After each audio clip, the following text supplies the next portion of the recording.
सो hey everyone, welcome back. कैसे हो आप सभी लोग? होप आप सभी अच्छे होंगे एंड आप सभी की स्टडी काफी अच्छी चल रही होगी। तो अभी मैं आंसर राइटिंग की प्रैक्टिस कर रहा था और प्रैक्टिस करने से पहले आपको क्या करने की जरूरत है, क्या क्या इंपॉर्टेंट पॉइंट्स हैं जो कि आपको ध्यान में रखने की जरूरत है और क्या क्या आपको करना पड़ेगा, जानेंगे आज की इस वीडियो में। मैंने एक क्वेश्चन लिखा है और साथ ही वो क्वेश्चन मैंने लिया है टॉपर्स की कॉपी से। लेकिन टॉपर्स की कॉपी को हमें एनालाइज सबसे पहले करना पड़ेगा कि किस प्रकार से टॉपर्स लिखते हैं, क्योंकि उससे पता चलेगा हमें यूपीएससी की डिमांड। ऑब्वियसली, क्योंकि डिमांड जानना बहुत ज्यादा जरूरी है और यूपीएससी कैसी डिमांड करती है, क्या चाहती है आप सभी से, कैसा आंसर आप लोग राइट करें। तो चलिए फिर देखते हैं। सबसे पहले मैं आपको दिखा दूं कि मैंने ये एक क्वेश्चन लिखा है और ये क्वेश्चन आप लोग देख सकते हैं। Examine the role of numismatic evidence in understanding the political economic history of ancient India, provide a specific example. ठीक है, ये हो गया क्वेश्चन। और ये क्वेश्चन लिया है मैंने आंसर कॉपी से, जो कि 2024 की आंसर कॉपी है और ये जो है श्रेया त्यागी मैम की है। ठीक है, और बात करें तो ये 2024 में जो है 12 रैंक आई थी इनकी।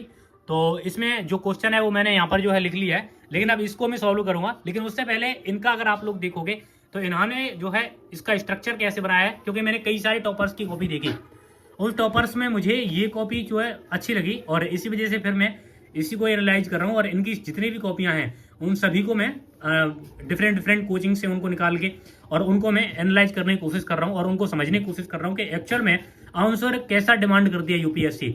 आपको भी यही करने की जरूरत है कि आप लोग क्या करें, गूगल से या फिर कहीं से भी डाउनलोड कर लें टॉपर्स की कॉपी और वहां से जो है उनको एनालाइज करने की कोशिश करें, ज़्यादा से ज़्यादा देखें। क्योंकि जब तक टॉपर्स की कॉपी आप लोग नहीं देखोगे तब तक आपको ये नहीं पता चलेगा कि आपको आंसर का स्ट्रक्चर क्या बनाना है। और अगर आप लोग बिगनर हैं तो आपको ये प्रॉब्लम बहुत ज़्यादा आने वाली है, हालांकि मुझे भी आती है। तो अभी क्या है कि पहले मैंने थोड़ी बहुत आंसर राइटिंग की थी, लेकिन सिलेबस कंप्लीट करने के चक्कर में आंसर राइटिंग नहीं कर पाया था। लेकिन अभी मैं आंसर राइटिंग भी स्टार्ट कर दिया हूँ, क्योंकि मेरा GS1 कंप्लीट होने वाला है। तो इस वजह से फिर GS1 से स्टार्ट किया हूँ और ये GS1 की कॉपी है। ठीक है, अब इस आंसर को कैसे उन्होंने स्ट्रक्चर किया है वो आप लोग देख सकते हैं।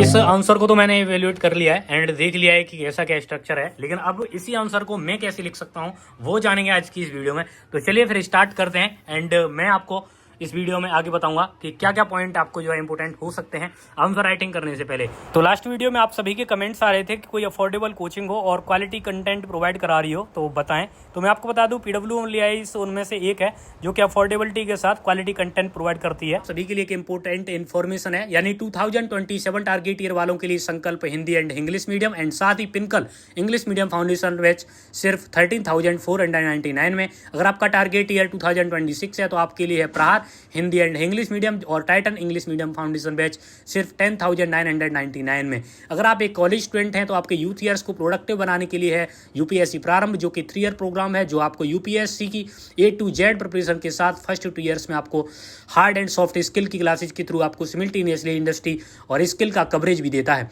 इसमें आपको मिलेगी NCERT, GS, CSET और इन सब की बेसिक टू एडवांस क्लासेज और प्रैक्टिस के लिए प्रीलिम्स और मेंस के टेस्ट। वहीं अगर अभी क्लास 12 पास किया आपने तो अभी इनके यूपीएससी प्रारंभ के साथ इनके डिग्री कोर्सेज को भी स्पेशल प्राइज में अवेल कर सकते हैं और अपनी यूपीएससी प्रिपरेशन प्रारंभ से और डिग्री कोर्सेज मंगलयतन या फिर सरदा यूनिवर्सिटी से एक साथ कंप्लीट कर सकते हैं। अगर इसके अलावा अगर आप अपना टाइम 2027 में टारगेट कर रहे हैं तो इनके 2 ईयर फाउंडेशन संकल्प 2027 इंग्लिश मीडियम के साथ ये भी कुछ डिग्री कोर्सेज हैं जो अवेल कर सकते हैं और अपनी यूपीएससी प्रिपरेशन के साथ डिग्री भी कंप्लीट कर सकते हैं। वहीं अगर आपके इनमें से कोई भी ऑप्शनल है, जैसे इंग्लिश मीडियम में anthropology, sociology, history, mathematics, PSIR, geography, public administration और हिंदी मीडियम में PSIR, इतिहास, हिंदी साहित्य और समाजशास्त्र, तो आप अपने ऑप्शनल को 9,999 में लाइव क्लासेस के साथ प्रिपेयर कर सकते हैं। तो PWI का कोई भी कोर्स परचेज करने के लिए मेरा कूपन कोड यूज करें RAN500, तो आपको एडिशनल डिस्काउंट मिल जाएगा। लिंक डिस्क्रिप्शन में दी हुई है।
तो गाइस आंसर लिख लिया है मैंने। एंड एक आंसर लिखने में कितना टाइम लग सकता है, तो एक आंसर लिखने में आपको कम से कम 9 मिनट, 8 से 9 मिनट चाहिए।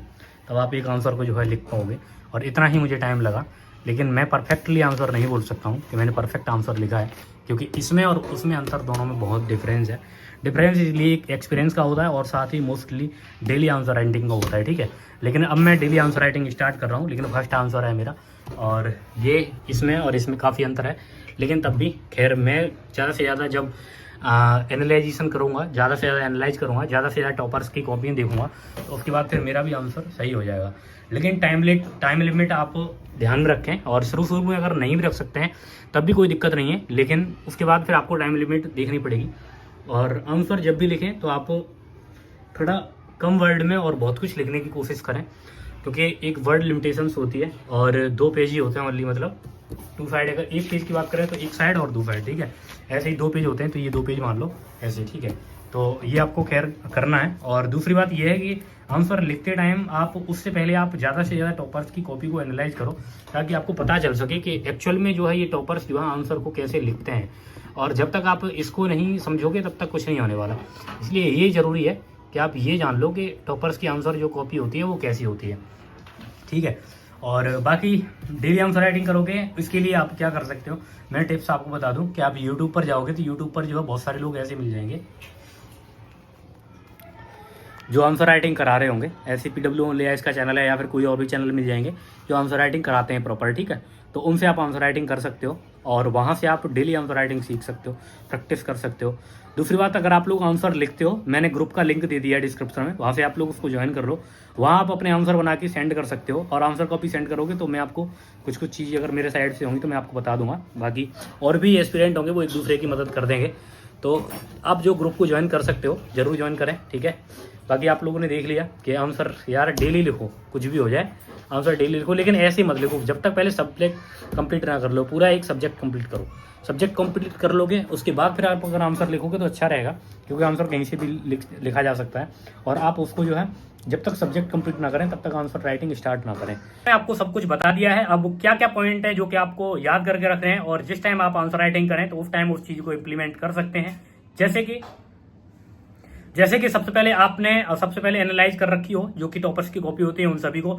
साथ ही आपने सिलेबस कंप्लीट कर रखा हो, पूरा सिलेबस आधा अधूरा ना रहे। ऐसे सिलेबस यानी कि किसी भी सब्जेक्ट का, ना कि मैं पूरा सिलेबस की बात नहीं कर रहा हूँ। एक सब्जेक्ट जैसे कि आपका GS 1 हो जाना चाहिए, उसके बाद फिर आप कॉपी उठाएं आराम से, फिर सारे एनालाइज करें, क्योंकि आप जब तक सिलेबस कंप्लीट नहीं करोगे GS 1 का तब तक आप नहीं कर सकते। ऐसे GS 1, GS 2, GS 3 and GS 4 ऐसे कर करोगे। अगर आप ऑप्शनल की बात करें तो ऑप्शनल का आंसर थोड़ा सा डिफरेंट होता है, तो उस हिसाब से फिर ऑप्शनल की कॉपी को देखें, एनालाइज करें। तीसरी में आपको बताऊं तो आपकी आंसर राइटिंग प्रैक्टिस के लिए आप क्या कर सकते हैं। आंसर राइटिंग प्रैक्टिस के लिए आप यूट्यूब का सहारा ले सकते हैं। यूट्यूब पर जो बहुत सारे लोग हैं आंसर राइटिंग करा रहे हैं, मैं खुद करता हूँ। वहाँ पर जो आपको आंसर दिया जाता है आप उसको राइट करें, राइट करने के बाद आप उनके टेलीग्राम ग्रुप वगैरह जो भी होते हैं वहाँ पर आप लोग सेंड कर दें, ताकि वो चेक कर दें। चेक करके आपको बता देंगे क्या क्या कमियां हैं, क्या सुधारना है, वो सारी चीजें। उसके बाद फिर इंप्रूवमेंट करने की कोशिश करें। डे बाई डे आप आंसर राइटिंग करोगे, डेली एक आंसर लिखोगे, तो उसके बाद फिर धीरे धीरे आपका इंप्रूवमेंट होना शुरू हो जाएगा। तो इंप्रूवमेंट करने की कोशिश करें, ठीक है। और साथ ही एक ही चीज को बार बार रिपीट ना करें। बार बार रिपीट करोगे तो फिर कोई दिक्कत, कोई मतलब नहीं निकलेगा, आंसर निकलेगा। इसलिए रिपीटिव वर्ड जो है ना वो सारी चीजें ना करें, ठीक है। साथ ही एक्सप्लेन करने की ज्यादा से ज्यादा खींचने की कोशिश ना करें, ठीक है। आंसर को ज्यादा खींचने की कोशिश ना करें, उसको पॉइंट में या फिर स्ट्रक्चर तरीके में अच्छे से करें, ठीक है। क्योंकि कोई फायदा नहीं होता लिखने से पहले, ठीक है। तो सब्जेक्ट कंप्लीट करो, उसके बाद फिर आंसर राइटिंग करो, मजा आएगा, ठीक है। बाकी PYQ आप लगा सकते हो प्रीलिम्स के, कोई दिक्कत नहीं है, वो मैं भी लगा रहा हूँ, ठीक है। ज़्यादा से ज़्यादा PYQ एनालाइज करो, मेंस के प्रीलिम्स के जितने एनालाइज करोगे उतना ही आपका जो है सक्सेस होने के चांस बढ़ जाएंगे, ठीक है। तो चलिए फिर मिलते हैं आप सभी से नेक्स्ट वीडियो में, और आज की वीडियो इतना ही। होप आप सभी को ये वीडियो पसंद आई तो वीडियो को लाइक करना, चैनल को सब्सक्राइब नहीं किया है चैनल को सब्सक्राइब करना, और ज़्यादा से ज़्यादा इस वीडियो को शेयर भी करना।